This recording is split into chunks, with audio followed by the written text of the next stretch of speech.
श्री शिवाय नमस्तुभ्यम। हर हर महादेव। आप सभी को नवरात्रि की हार्दिक बधाई। आप सबको बताया कि नवरात्रि के प्यारे से दिन शुरू हो चुके हैं।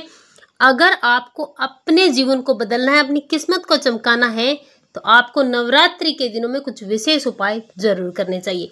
पूज्य गुरु जी की जो शिव महापुराण की कथा चल रही थी पितृपक्ष के दिनों में, जो भी कल 21 सितंबर को संपूर्ण हुई है, उस कथा में पूज्य गुरु जी ने कुछ महत्वपूर्ण उपाय बताए हैं। पूज्य गुरु जी ने बताया कि अगर किसी भी बेटी या फिर बेटा का या फिर आपका आपके घर में किसी भी सदस्य का प्रमोशन नहीं हो पा रहा है, नौकरी नहीं लग पा रही है, व्यापार नहीं चलता, कारोबार नहीं चलता, आप अपने जीवन में तरक्की करना चाहते हैं, धन और पैसे को लेकर के अगर आप परेशान हैं, तो सिर्फ और सिर्फ नवरात्रि के इन 10 दिनों में आपको ये छोटा सा उपाय एक दिन करना है और आपका जीवन बदल जाएगा। पूज्य गुरु जी ने बताया कि अगर आपके जीवन में, आपके घर में बीमारियां बहुत ज्यादा है, आपके घर में कोई ऐसा व्यक्ति है जो बार बार बीमार पड़ता है या फिर बहुत लंबे समय से बीमार पड़ा है, तो आपको नवरात्रि के दिनों में उपाय जरूर करना है जिससे आपको बीमारियों से छुटकारा मिलेगा। ये उपाय कोई साधारण उपाय नहीं है। नवरात्रि के दिनों में जब भी कोई उपाय किए जाते हैं वो आपको असर दिखाते ही दिखाते हैं, उनका फल आपको मिलता ही मिलता है। नवरात्रि के दिनों में आपके द्वारा किया गया उपाय कभी निष्फल नहीं होता है।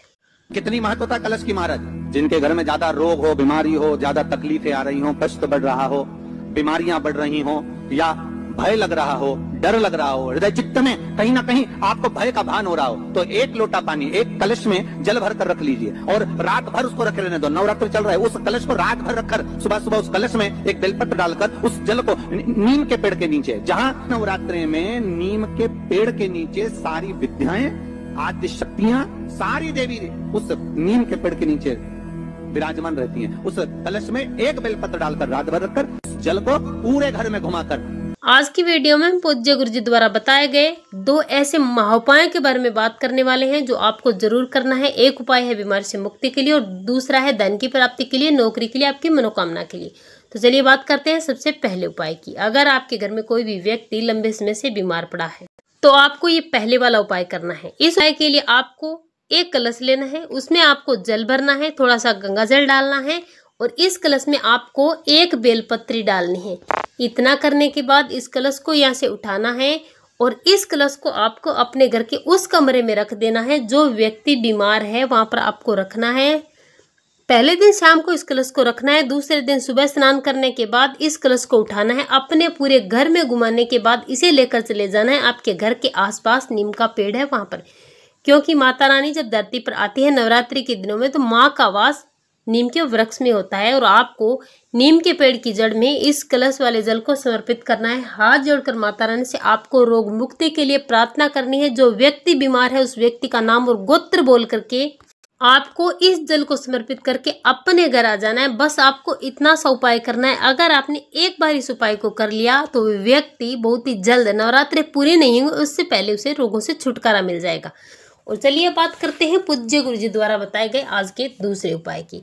यह उपाय बहुत ही महत्वपूर्ण है। बहुत सारे लोग बार बार प्रयास करते हैं, चाहे वो नौकरी के लिए, चाहे वो इंटरव्यू के लिए, या फिर व्यापार और कारोबार के लिए, या फिर किसी की कोई मनोकामना पूरी नहीं हो पा रही है, तो नवरात्रि के 9 दिन 10 दिन आपके लिए वरदान है और आपको ये विशेष उपाय जरूर करना है। इस उपाय के लिए आपको एक कटोरी में सरसों का तेल लेना है, एक पान का पत्ता लेना है। अब आपको इस कटोरी में, जिस कटोरी में सरसों का तेल है, उसमें इस पान के पत्ते को डाल देना है। डालने के बाद आपको इसे रख देना है। पूरी रात आपको इसे रखे रहने देना है और अगले दिन सुबह उठ करके आपको इस पान के पत्ते को निकाल लेना है। निकालने के बाद जो सरसों का तेल है उस तेल से आपको हर रोज माता रानी के सामने एक दीपक जलाना है इस सरसों के तेल का, और ये दीपक बुझना नहीं चाहिए।